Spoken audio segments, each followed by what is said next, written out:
పెళ్లి పని అయిందా మా అమ్మ? కాకుండా వస్తానా అమ్మా? మీరిచ్చిన 4 గాజులు తూకం వేస్తే 6 కాసులు ఉన్నాయి.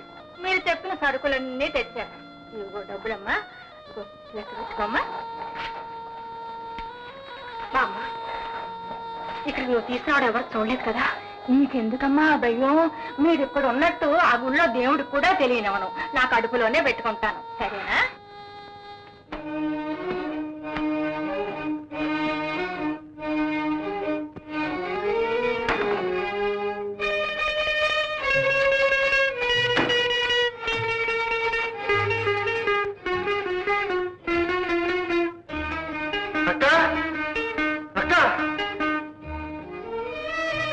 ఏం బాబు?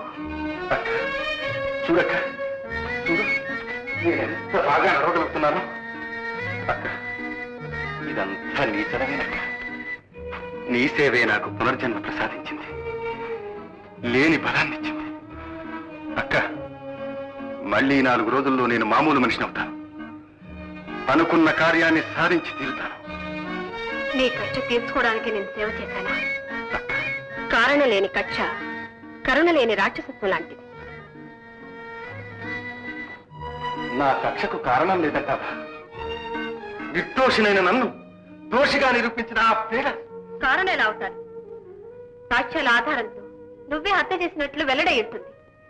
అది నిజమని వారు నిరూపించుంటారు. అది వారి ధర్మం. ధర్మం? ఒకళ్ళు ప్రేమించిన స్త్రీని దౌర్జన్యంగా అతను పెళ్లి చేసుకోబోవడం ధర్మం అంటావా? ఆమె నిన్ను ప్రేమించినట్టు వారికి తెలియదేమో. తెలుసు, పూర్తిగా తెలుసు. తెలిసే నన్ను జైలుకు పంపడానికి పన్నాగం పన్నాడని ఆ ఉత్తరం చదివినప్పుడే అర్థం చేసుకున్నా.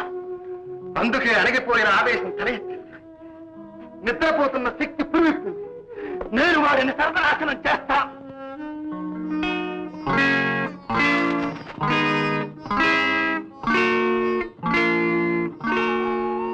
అమ్మా, ఆరాధన లేని నీ ఆలయంలా, పూజలు లేని నీ ప్రతిమల నా బ్రతుకు శిథిలమైపోయింది.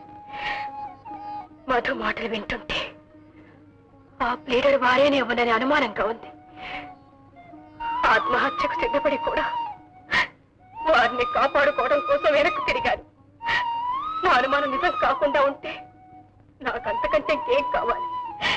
దేవి, నేనేమైనా పర్వాలేదు, పరిచయమే నాకు కావాలి.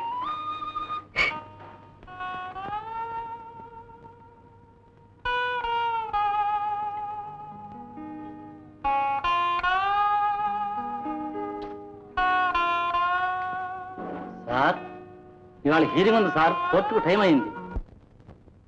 అవును శాంతి, డ్రెస్ తీసుకురా. ఇక శాంతి ఎక్కడుంది బాబు?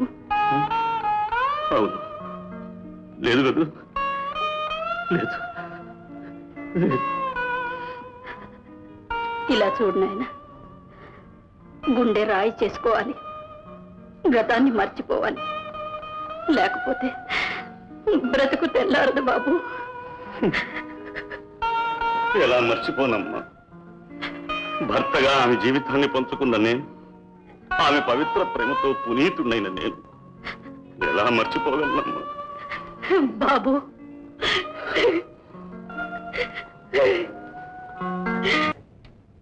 ఎంత చెట్టుకంత గాలి చూడండి.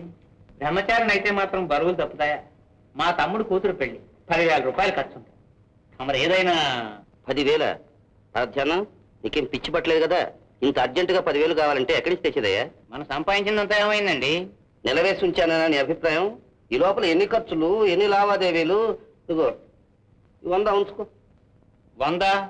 ఎన్ని పొంగనూర్లు కలిస్తే ఒక బెంగళూరు అవుతుందండి? 10,000 కావాలంటే 100.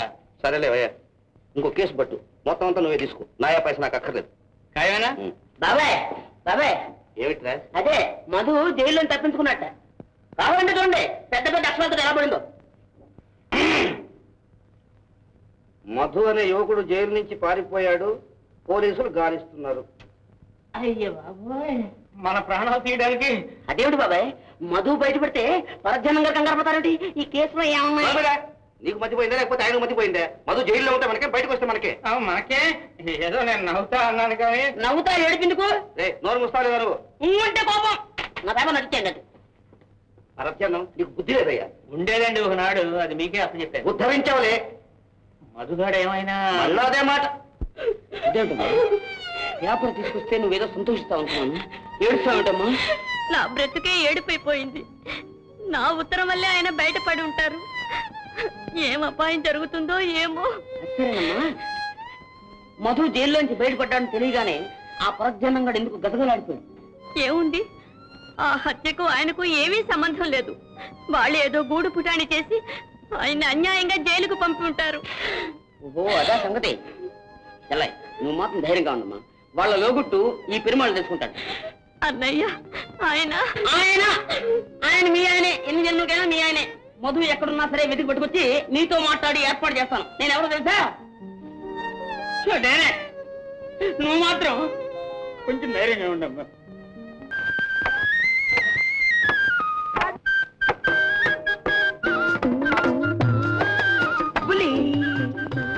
ఏటి మళ్ళీ బాబు లెగ్గెత్తుకొస్తున్నావు? ఏటి సంగతి? అవునా, మేలు ఇక్కడే ఉన్నాడా? బట్టకెళ్ళాడు. అలాగా? ఇలా వచ్చి మధు జైల్లో తప్పించుకుని పారిపోయాడు. అట్టగా ఇప్పుడు ఎక్కడున్నాడు? ఇక్కడున్నాడు, జేబులో ఉన్నాడు. లేరా, పేపర్లో పడింది.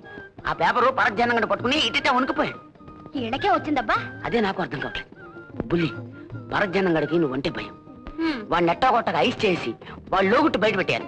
అప్పుడు కానీ మధుబాబును మన జైల్లో తప్పించాలి. అది గది విషయం. మధుబాబు కోసం నేను ఏమైనా చేస్తా. అది వీడి దుంపతేగా జైలు నుంచి ఎలా తప్పించుకున్నాడయ్యా? తుపాకీ దెబ్బలు తిని కూడా బ్రతికి బయటపడ్డాడే. ఎవరు? వాడు కాదు కదా. ఈ ఎవరంటే మాట్లాడరేమిటి? నేనండి పంతులు గారు, గుల్లిని. చంపావు, ముందే పేరు చెప్పకూడదు.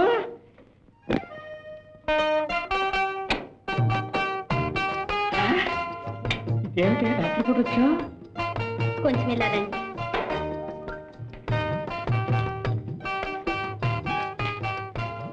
మీతో మాట్లాడాలి. నాతోట సిగ్గని చిన్నదానా? మనకి ఇప్పుడు చెప్పవే. మరి మా అయ్య నాకు మనువు చేస్తాడట. నీకు మనవా? ఇప్పుడు మనమేమిటి ప్రసిద్ధాలు? ఏమో, ఎవడో తాగుబోతోడికిచ్చి నన్ను పెళ్లి చేస్తాడట. నేను అత్తివని చేసుకోను. మంచి పని చేసావు. నువ్వు తలుచుకుంటే తాగుమోతాడు ఇంకే మహారాజా వస్తాడు. మీరు నా కళ్ళకి మహారాజులా కనపడతారు. నిజంగానా? అయితే నేను నీకు నచ్చానన్నమాట. నచ్చితే ఏం లాభం? మీరు పప్పు కూడా తినేవారు. చచ్చా, నిన్ను నువ్వు తక్కువ చేసుకోక. అంతా మనుషులువేగా. నేను బ్రహ్మచారిని. నన్ను నువ్వు పెళ్లి చేసుకుంటే నేను ఆపద నుండి తప్ప. అమ్మో, మన ఇద్దరం పెళ్లి చేసుకుని ఇక్కడే ఉంటే మా అయ్య మనకు పక్కనిస్తాడా? చిన్నదానా చిన్నదానా లే, ఇంకో ఊరెళ్ళి పెళ్లి చేసుకుంటానే.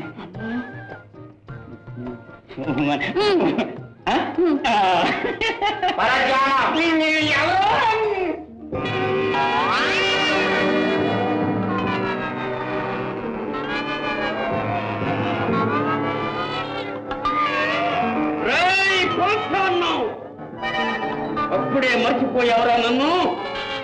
నేనెవరో తెలుసురా? నీ ప్రాణమిత్రుణ్ణి భుజంగాన్ని. భుజంగం, నిన్ను నేను చంపలేదు. నాకే పాపం తెలియదు భుజంగం. ఎవరు చంపారో చెప్పు. కోర్టులో కూడా నేను అన్నావు. నేనే డైరెక్ట్ గా అడుగుతున్నాను. ఇప్పటికైనా నన్ను ఎవరు చంపారో నిజం చెప్పు. కోర్టు కూడా శిక్షించిందిగా. మద్దు అబద్ధం. నన్ను చంపింది నాగభూషణం కదా? అవును కాదు, మద్దు. నిజం చెప్తావా లేదా?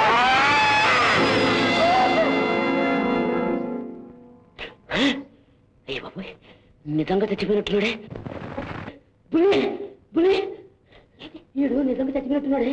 ఈ మర్డర్ కేసు నా మీద పడదు కదా. మీకు ఎప్పుడు కంగారు బెరవే. తప్పండి, వెళ్ళిపోండి. వెళ్ళిపోతా. నువ్వు అంటాడు వచ్చేదే, జాగ్రత్త. వెళ్ళండి. సరజన గారు, సరజన గారు, నేనే గుల్లిని.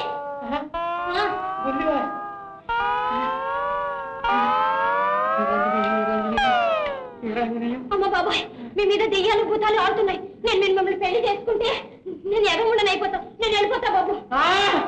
దెయ్యాలు లేవు, భూతాలు లేవు. నేను ఏమైనా ఆర్డినరీ వెళ్ళను అనుకుంటున్నావు? లక్షాధికారిని. నాకు డబ్బు రావాలి ఒక చోటు నుంచి. రేపు పొద్దున్న డబ్బంతా పట్టుకొచ్చేస్తాను. మన ఇద్దరం బొబ్బర్లోకి వెళ్ళిపోదాం. అక్కడికి ఎవ్వరూ రారు. ఇదిగో ఎందుకైనా మంచిది ఇక్కడే ఉండిపో.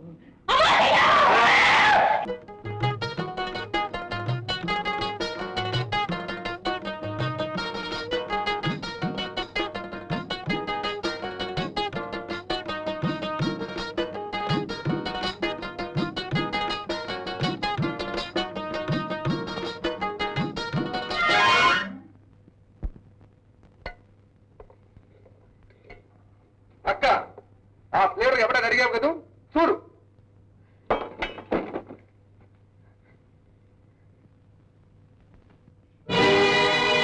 వీడు పరమ దుర్మార్గుడని పద్మతి భార్య మహా ఇల్లాంట. సంతానం కలుగలేదన్న కారణంగా ఇంటి నుండి బయటికి నెట్టి ఆమె చావుకు కారణమైన రాక్షసు.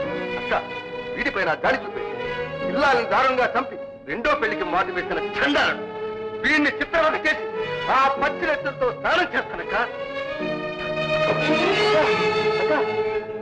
మామా, మామా, మామా, చూడు అక్క. ఏంటమ్మా? ఏమైందక్క? నేను కంగారు పడుతున్నాయినా. ఏంటమ్మా? అమ్మా ఇటు చూడమ్మా. అమ్మా కళ్ళు తిరిగాయమ్మా. ఇటు చూడమ్మా. ఏమైంది మామా? ఏం భయం లేదు నాయనా. నువ్వు కంగారు పడక. అమ్మా లేదమ్మా. నువ్వు ఒట్టి మనిషి కావు తల్లి. ఆ మంచం మీద పడుకుంటున్నాను. లేదమ్మా లేదు. అమ్మా ఏమైంది మామా? ఉండు నాయనా, నేను చెప్తా కానీ ఇక్కడే ఉండు. అమ్మా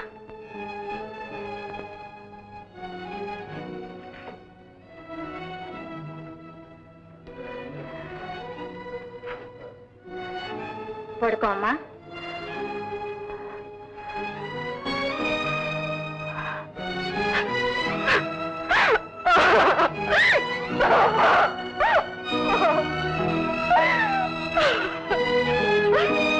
ఆగు, ఎక్కడికి? మా ఇంటికి. ఈ వార్త వింటే వారెంతో ఆనందిస్తారు. పెంచిదాన ఆనందించడం కాదు, అసహించుకుంటారు. ఏనాడైతే ఇల్లు విడిచి బయలుదేరావో ఆనాడే నీకు నీళ్లు దూరమైంది. అబద్ధం, అబద్ధం. వారెంతో మంచివారు. అత్తగారికి నేనంటే ప్రాణం. అయితే అందరిని విడిచిపెట్టి ఎందుకు బయటపడ్డావు? అదే పొరపాటైంది. ఆడదానికి పొరపాటే గ్రహపాటు. ఆయన శ్రీరామచంద్రుడి కంటే మంచివాడ? మీ అత్తగారు కౌసల్యాదేవి కంటే ఉత్తమరాలా? రావణాసురుని చెరలో ఉండి వచ్చిన సీతగతి ఏమేది? అన్యాయంగా అరణ్యాల పాలు కాలేదా? శాంతి, ఆడదాని బ్రతుకు అరిటాకులాంటి. ఇప్పుడు నువ్వు వెళ్ళినా అయిన వాళ్ళు ఆదరించరు సరికదా? నిన్ను హీనంగా చూస్తాను. లోకులు కాకులే నిన్ను అపవాదుల పాలు చేసి కుళ్ళ పెడతాను. నీ కారణంగా పాల వంటి ఆ వంశానికి కళంకం ఏర్పడుతుంది. నీతివంతుడైన నీ భర్త తలవంపులకు గురి అయి కృంగి కుసించిపోతాడు. వద్దు, నేను వెళ్ళను, నేను వెళ్ళను. చెప్పను, నేను ఎవరికి చెప్పను.